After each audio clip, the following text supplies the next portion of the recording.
His peers voted Adams Young Player of the Year. Few outside this room knew Adams the drunk, and none of those inside would have noticed the problem. This was an era of big drinkers. After 4 pints and 6 brandies, he'd negotiated the stairs, but fell at the next hurdle. It's Tony Adams on the award. I'd like to say thank you to my teammates, John Lukage, Viv Anderson. I'm going to mention them all, by the way, sorry about that. Viv Anderson, Dave O'Leary, Kenny Sampson, all right, steady. Martin Hayes and all the rest of the lads. Thank you very much. Cheers. I made Tony probably one of the youngest captains in Arsenal's history at 21. He was a leader then, he was always a leader. And it just naturally followed that he would be the next captain, and it just took to it so easily. By spring 1989, it looked possible that Arsenal could win the league championship trophy. Only Liverpool stood between them and the silverware. Tony Adams was riding high, but in private he was falling about and apart.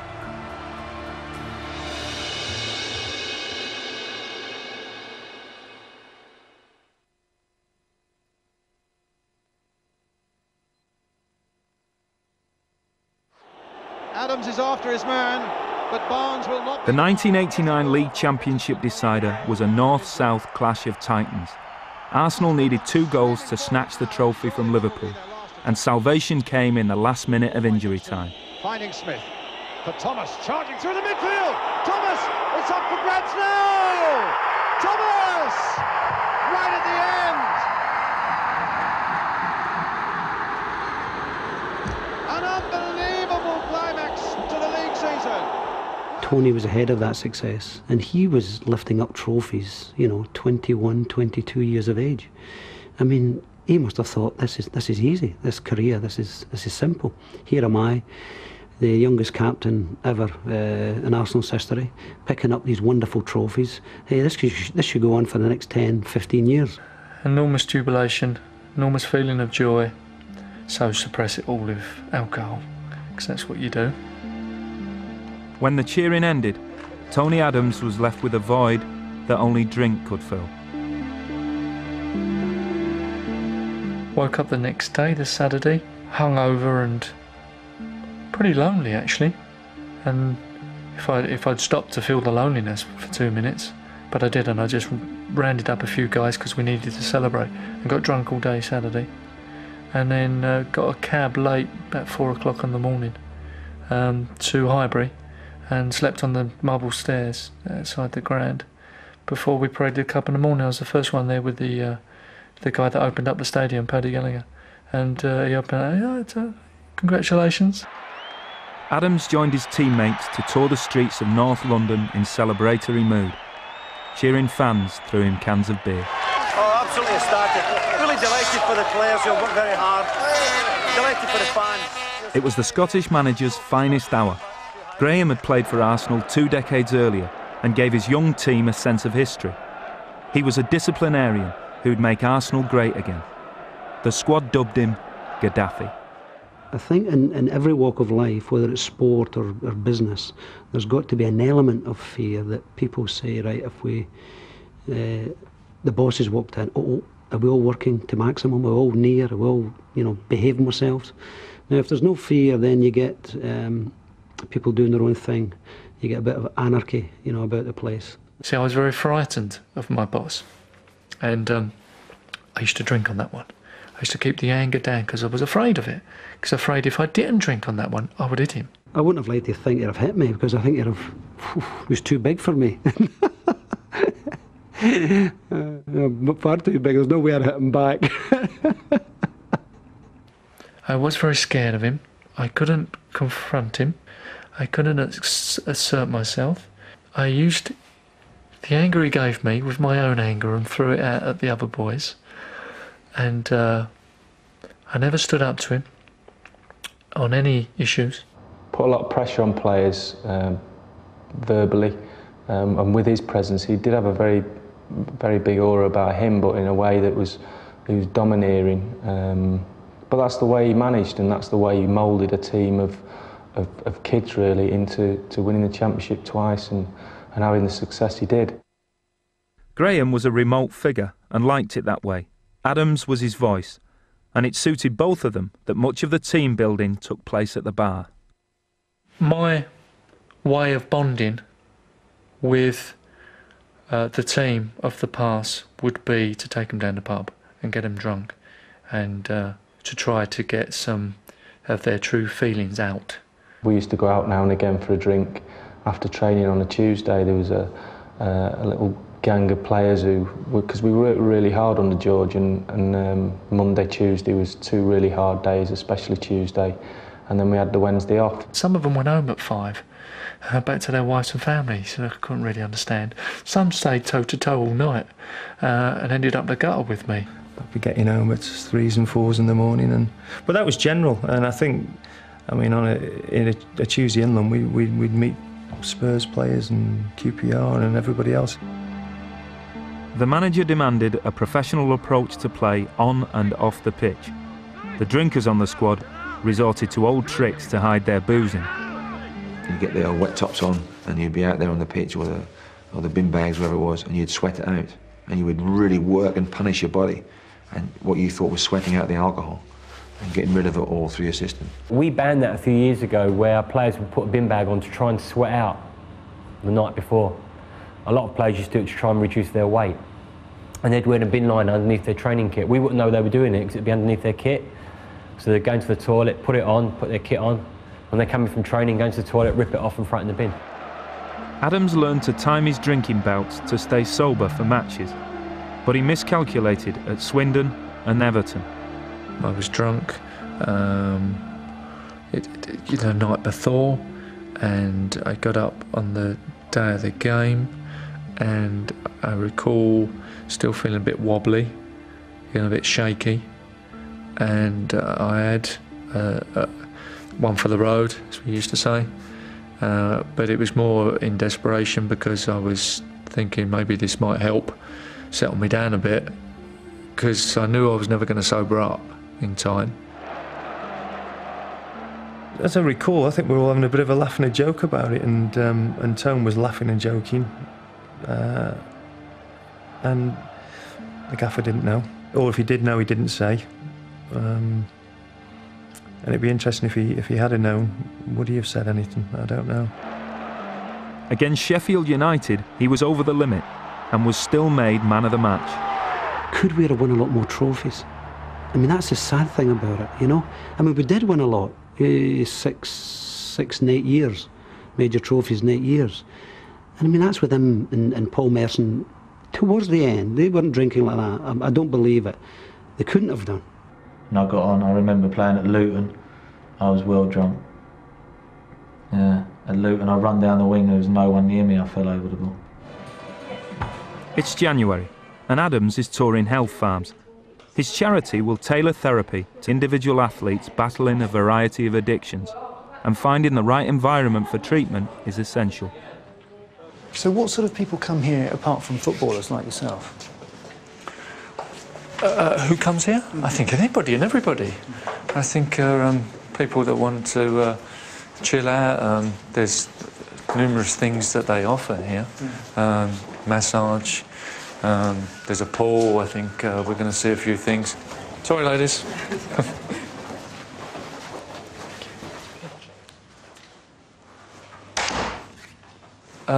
You can look at this. It looks like one of those vibrating beds, doesn't it? Sorry, have we? He's there. Sorry, we've got to get out of here. Specialists.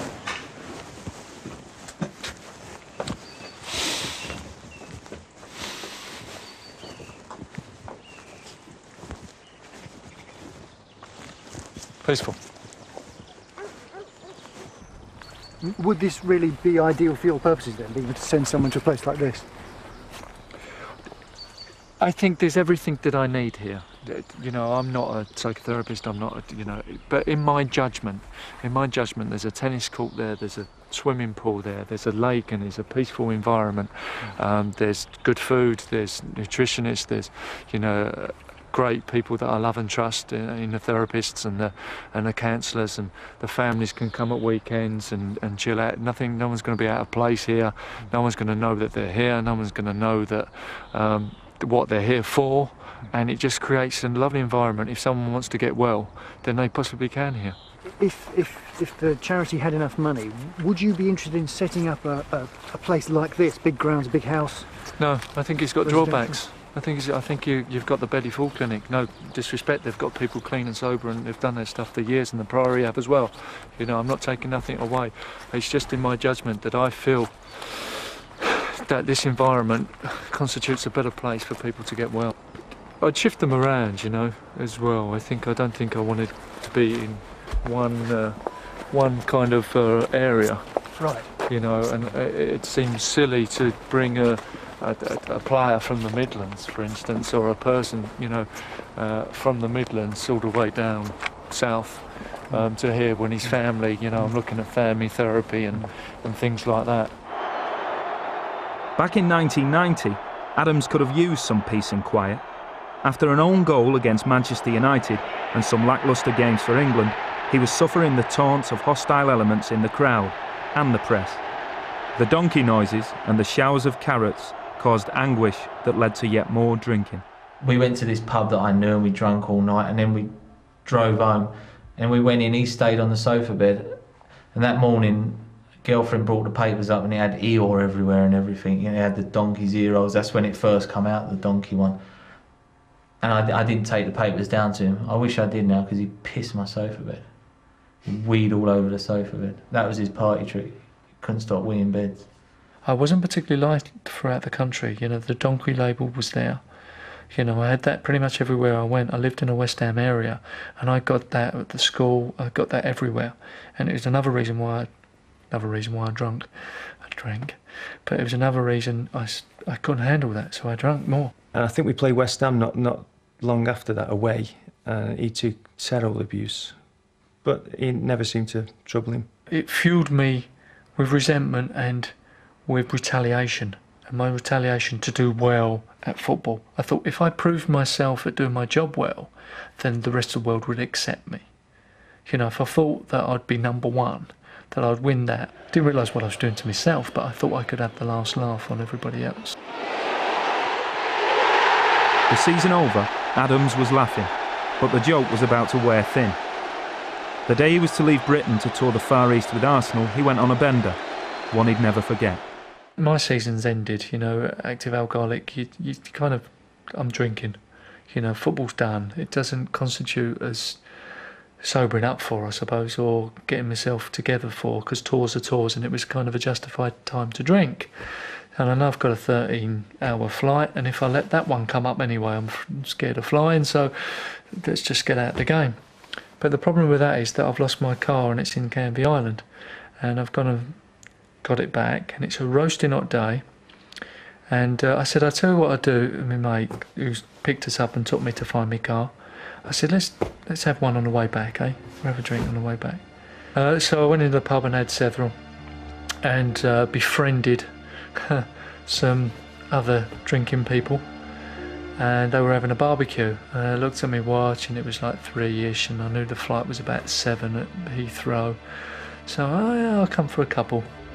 So we went round and people were getting drunk, and I was getting drunk, and I looked at my watch and it was 6 o'clock, and I'd actually left myself an hour to get from Billericay to Heathrow. I got in my car and I drove at about 100 miles an hour, however fast I was going, and lost control because I was drunk and crashed it.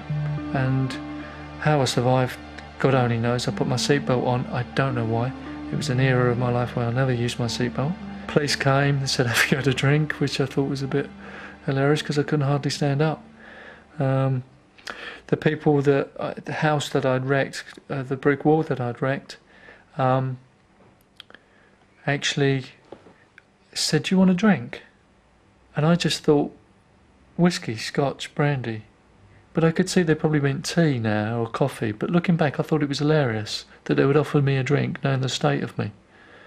You know, the police came, took me to the cell. I was more concerned about doing what I had to do to get on the plane to go to Singapore, because I knew I was enormously late now. They took a breath test, and then they released me with court date. I got it. My mate who'd followed me to the police station got me in the car and driven me around the M25.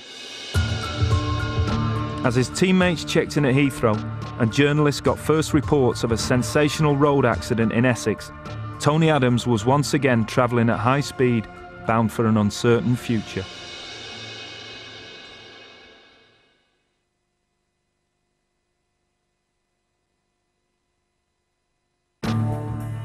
Having gone from national hero to criminal via a brick wall, Tony Adams was driven to Heathrow in an attempt to join Arsenal's 1990 tour of the Far East.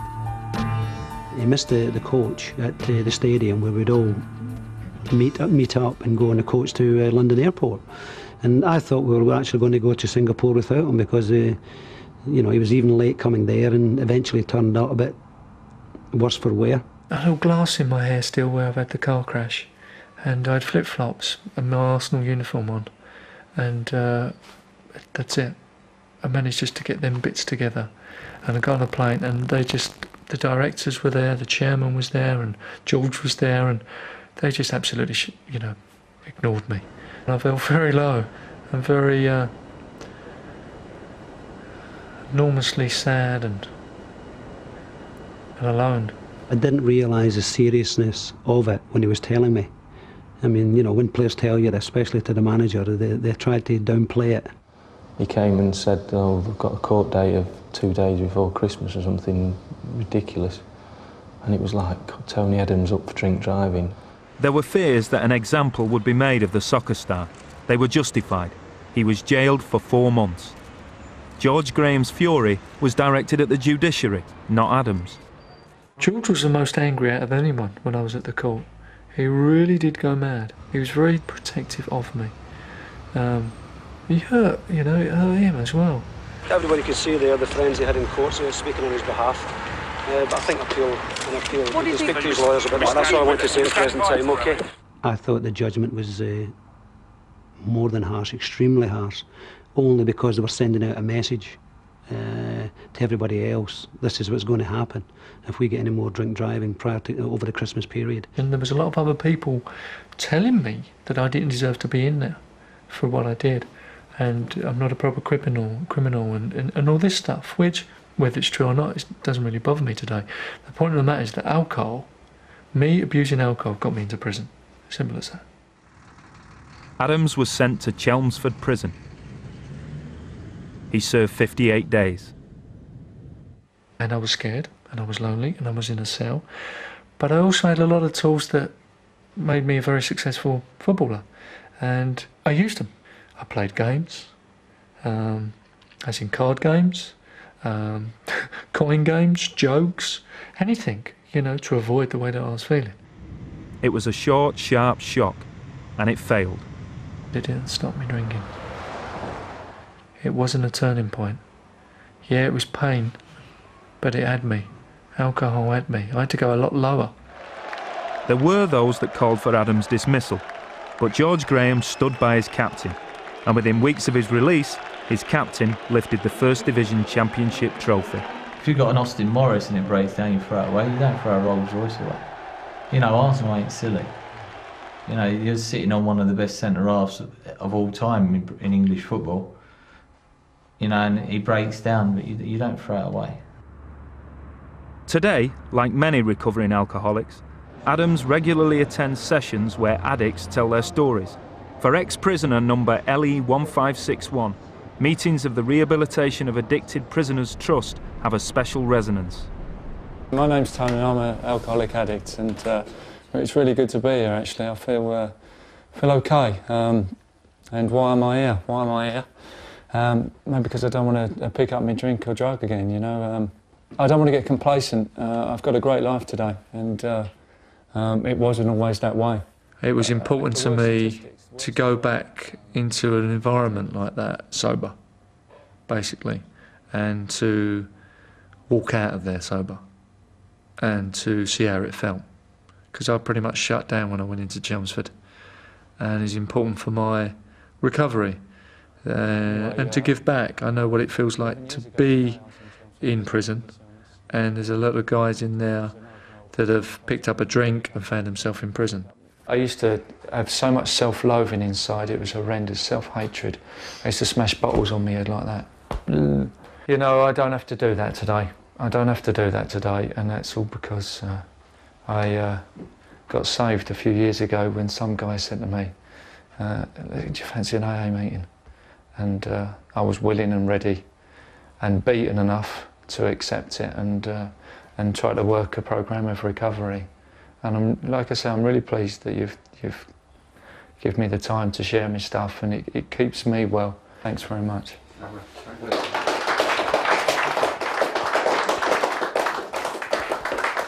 When Adams went to prison in 1990, he'd just started a relationship. Not surprisingly, Jane Shea worked behind a bar. The only women I'm meeting, relationships-wise, is when I'm drinking. And most of the time, I'm drinking to excess. So how do you make, you know, when you've got all that, suppressing all the feelings around that, you know, how do you know if you're acting out of lust or acting out of love or acting out of, you know, whatever?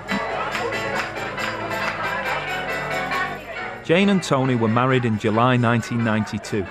Always a man in search of a celebration, the groom drank heavily from breakfast time and was in blackout for much of the service and this reception. Today, he has this video in place of memories. Everyone's grounded, everyone's gone. Well, you enjoy yourself, have a good time and get this. Marriage is another excuse when you're allowed to drink excessively. You know, in my head, I was allowed to drink excessively, which was, you know, red rag to a bull. And I went through it. It was a 12 o'clock wedding, and I was drinking brandy at about 11 o'clock, and I can't remember the evening. That's what I did. The 1993 season was a good one for Arsenal. George Graham's methods were bearing fruit, and the back four of Adams, Bould, Dixon and Winterburn seemed impregnable. The Londoners took both League and FA Cups.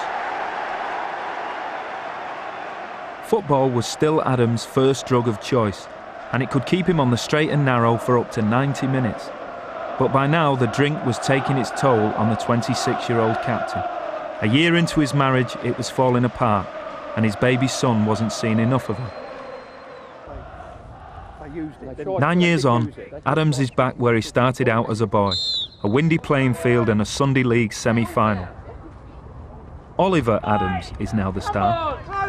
His father, just another voice on the touchline cheering for Felton Wanderers, making up for the lost years.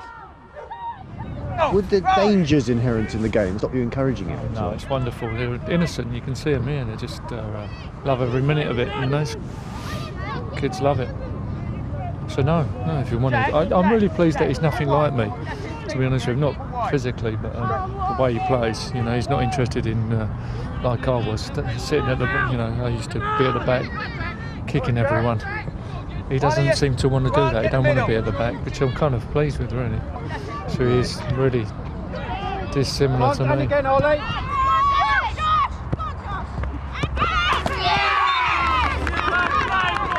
Oliver, did you have a chance? Yeah. With your head? Yeah. Short answers, I used to be like that. Did you? No, all used to go in now. Very sensitive. Dad, how much money do you get a day?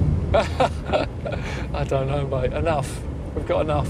Do you get more than 1,000? Interesting. My kid's fascinated with money as well. Don't know if there's a good or bad thing. Daddy. What's that, baby? Do you get more than 1,000? Oh, I don't know.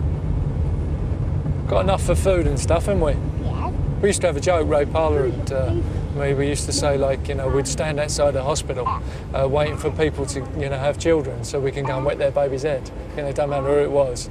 And we'd say, oh, right, what's your baby called? Right, OK, thanks, right, great. And then we'd go and run to the pub and go, oh, this one's for Charlie, oh, this one's for... Yeah. There you go. Adams began his drinking career as a youth, and Sporting Chance wants to reach out to young players like these in the Ipswich Town Academy before they're led into temptation. Spreading the word about damage to health and career, Sporting Chance Education Officer Peter Kay is on tour with Wolves star and recovering alcoholic Alex Ray, sober for 3 years. So addiction is a big word. It can cover what we're going to deal with mostly today as alcohol. But usually what we have found is that people who have become addicted to alcohol are also cross-addicted to other drugs. Alex is going to share with you as well some of his experience. Alex is a professional footballer who has lived what I'm talking about. I was just saying to Peter on the way down here, I thought, God, if somebody was coming in here and I was about 17 or 18, and I was talking about drinking, I'd have went bollocks. I know everything there is to know about drinking. And I think when I look back, I got my first apprenticeship at Rangers, and that was at 16. And even before then, I used to like a good drink. And I remember being in the nightclub, at my first nightclub, and I was with a few of the top players, and I'm standing there, and one of the senior guys who was pretty sensible come up to me and said to me, "What are you doing here?" I thought, "I'm doing what the all yous are doing." I didn't realise at that time that young boys weren't supposed to do that. And within about 18 months, I was getting kicked out of Ibrox as a young lad, and I was absolutely devastated, as you can imagine, because I know a lot of boys are under pressure to get that first contract. And just by pure luck, Falkirk, that big team in Scotland, came in and they actually offered us a few quid signing on fee. And my thought process was I'll just go out and enjoy myself, because by that stage I was out jumping all the nightclubs and all that. Nothing had changed. I wound up in the Priory just over 3.5 years ago, and I was a total mess. Football-wise, my career's been pretty no bad, but I often wonder what it really could have been like. In August 1996, when Tony Adams had finally faced a pint of beer he just couldn't stomach, he was alone in a bed wet with bitter tears, with nowhere to go and no one to turn to. I didn't know where to go or what to do. For some reason, I got in the car and went into work, even though I was injured. I went into work and was met by Paul Merson and a guy called Steve Jacobs in the car park, who I muttered the words to. Paul, I said, Paul, I think I've got a drinking problem. And he said, join the club. You know, you could just come in the car park and say, I've got a drink problem. You know, that's it. As soon as you say that, you're there. You're there. You know, as soon as you admit to yourself that you've got a problem, you know, you're 3/4 of the way there. My experience of surrender was, I think, you could call it, it's only my explanation, but a spiritual, a religious thing, maybe. You know, I knew that I was beaten, and I knew I couldn't get out. I knew I'd, call it, my description again. My end, my I don't know where to go, my moment of clarity, and I asked at a deep level of a higher power for help, and Paul Merson walked into my life. Merson was then football's most famous ex-drinker. He took his teammate to Alcoholics Anonymous, and within a month Adams felt ready to come out to those around him. He faced them on the training ground. I'm Tony Adams and I'm alcoholic. I think it was something to that effect, and walked straight off out, and we all just sat there dumbfounded. We hadn't got a clue. And it was like, oh, we know you like a drink, Tone, but you're not that bad. But you could see in his emotional state that it was a real big thing for him to own up to it, his problems, and actually tell his teammates, and that it wasn't just I like a couple of drinks on a Tuesday. It was a real life-threatening problem for him. With the support of his teammates, there was one more hurdle to face. The press were waiting in the car park.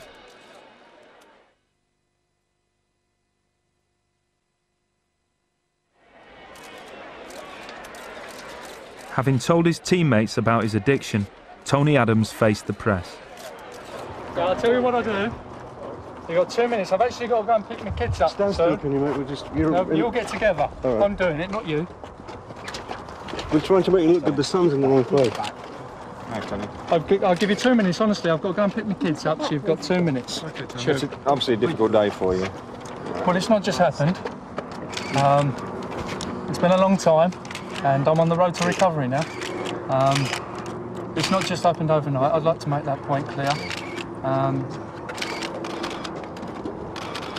How hard was it telling the other lads, Tony? That was a very big obstacle for me. I'm not living a lie anymore, which is great. Feel a lot better for it. And how long did it take you to come to that decision, Tony? 29 years.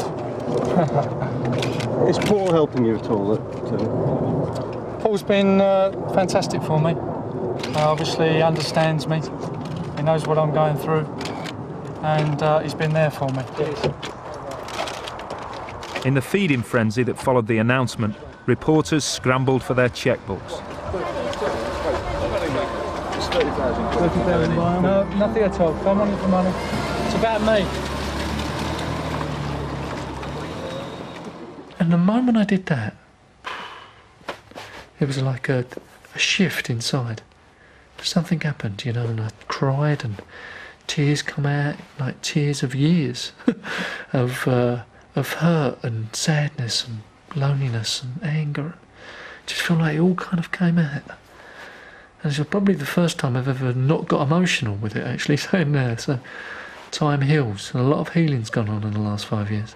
But it still hurts me, and I have to hang on to it. And the reason I do is because I'm a human being and I forget. And if I forget that bottom, I'm going to think that I'm cured. I'm going to think that I'm okay. I'm going to think that I can drink again. And it's the illness that tells you that you haven't got it, which is baffling and cunning.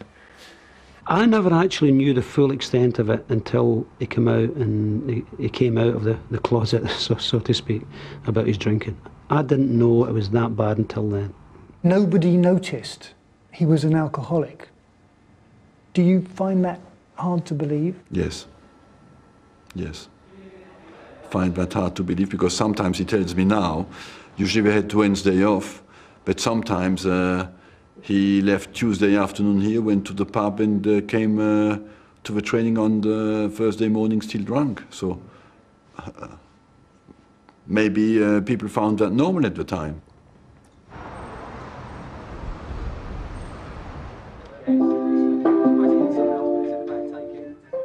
February 2002. A celebrity feast and a wax icon of an icon lure a well-heeled crowd to a chic London hotel. The gala dinner is the money spinner Tony Adams needs if he's going to make the charity work. Very odd how anyone would want that in the house, really, isn't it? There's been much agonising about whining while dining, but it's been decided that in this culture and at this time, it's still hard to sell a gourmet meal without alcohol. This would do. Adams drinks water. Thank you very much. The first auction prize up are David Seaman's signed football shirt and gloves. I think we're starting at £1,000, ladies and gentlemen. £1,000. Someone give me £300. £300, thank you, sir. This is worth £800 to £1,000, folks. Piece of that road. 3-8, 4-2 at the moment, 4-4. 4-4 it is, once, twice. Congratulations, you've got yourself a good sound to the time. 4-4. This is the biggest so far, and it's the launch, and I always think that people are a little more reluctant when it gets established and people have heard about how good this one was, then next year will obviously be a lot better, I would have thought.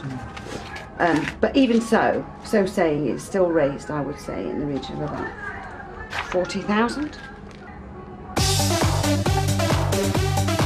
That it's possible to organise a footballer's dinner in celebration of sobriety and have more than enough for a five-a-side match turn up is a sign of the times.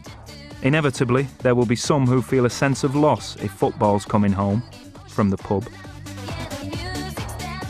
I was raised very much in an era that the saying was win, draw, lose, must booze.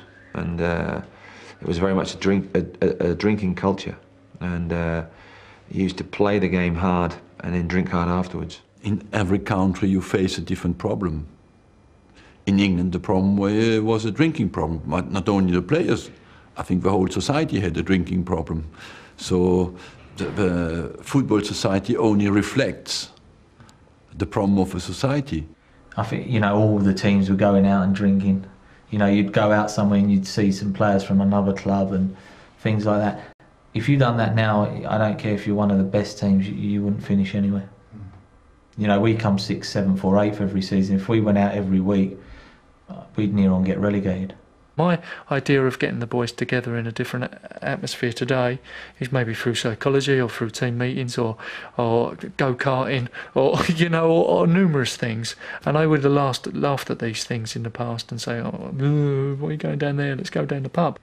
I think it was quite strange for everybody because he was quoting poetry all of a sudden and going to the theatre and going to Michelin-starred restaurants and talking about all the Sloane girls and everything else that Tone never spoke about and did. And yeah, I think he has a little laugh to himself these days about how he has changed. And some of the lads will look at him sometimes and say, "You sure, Tone?" I've never seen anybody change so much, ever. Ever. The tape is long enough to describe how much he's changed. It's been not frightening, it's the wrong word, phenomenal change from what he was like when he was drinking to towards the end of his drinking. And the change in him has been so big. I mean, he's a nice man.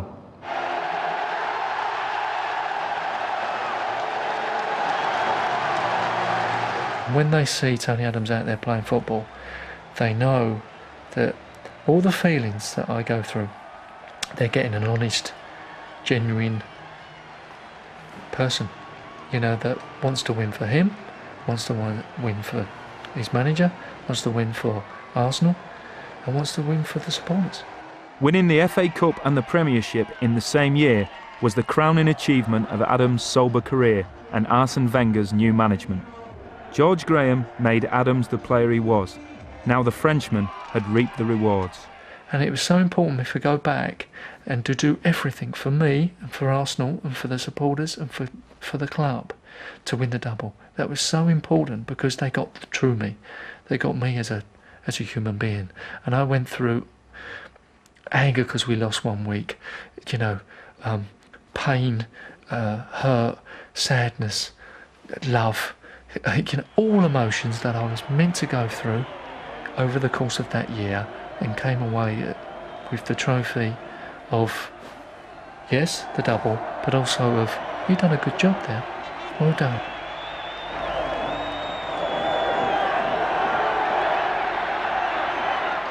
I don't regret the past. I feel that I've come to the place where I am today because of it. You know, that everyone we meet, every place we go, every experience we have makes who I am today. You know, I pick up things and hopefully learn from things and move on. And I don't regret the past. It was part of my process. And thank God I'm here today, you know, sharing it. I personally feel that he has gone through the most difficult period. I'm very confident that he will not fall back. But you never know in life. I don't know, maybe I can start to drink tomorrow for any reason. I don't know, you never know about yourself anyway. We are all always in danger, in a possible addiction problem.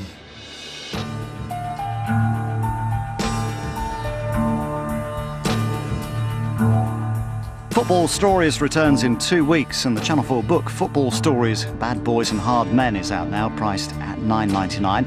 To order, call 0870 1234 344 or click on to channel4.com/shop. Well, next on 4, Monica's huge, Joey's really successful, and Ross is on for a threesome. They're friends, but not as we know them.